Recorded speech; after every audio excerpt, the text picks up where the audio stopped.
గత సంవత్సరం షేక్ హసీనా భారతదేశంలో ఆవిడ తలదాచుకుంటూ వచ్చారనమాట. అలానే ఖలీదా జియా మరణించారు.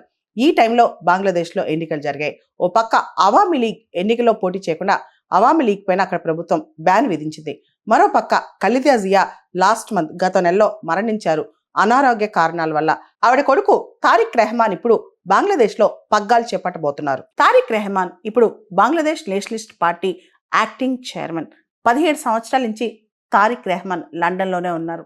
దాదాపు 2007 నుంచి కూడా తారిక్ రెహమాన్ లండన్లోనే ఉన్నారు. ఇప్పుడు ఆయన వయసు 60 సంవత్సరాలు. డిసెంబర్ 25వ తారీఖున తారిక్ రెహమాన్ లండన్ నుంచి ఢాకాకు వచ్చారు.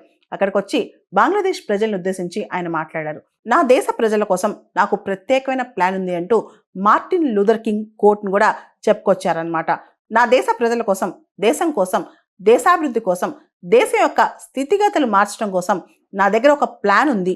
మీరందరూ హింసను విడాలి, స్టేబుల్గా ఉండాలి, పీస్ కావాలి అని చెప్పి ఆయన ప్రబోధించారనమాట. ప్రతి ఒక్కళ్ళు బంగ్లాదేశ్లో ఉన్న ముస్లిమ్స్ కావచ్చు, హిందూస్ కావచ్చు, క్రిస్టియన్స్ కావచ్చు, బుద్ధిస్టులు కావచ్చు, అందరూ కూడా పీస్ఫుల్గా ఉండాలని చెప్పి కూడా ఆయన పిలుపునిచ్చారనమాట. మనందరూ తెలుసు తారిక్ రెహమాన్ బంగ్లాదేశ్ మాజీ ప్రధాని ఖలీదా జియా కొడుకు. ఖలీదా జియా 4 దశాబ్దాల పాటు బంగ్లాదేశ్ రాజకీయాల్లో కీలకంగా పాల్గొన్నారు. ఖలీదా జియా భర్త జియావుర్ రెహమాన్ 1981లో హత్యకు గురయ్యాడు. అప్పటి నుంచి కూడా ఖలీదా జియా బంగ్లాదేశ్ నేషనలిస్ట్ పార్టీ పగ్గాలు చేపట్టి 40 సంవత్సరాలుగా ఆ పార్టీని ముందుకు తీసుకెళ్లారు.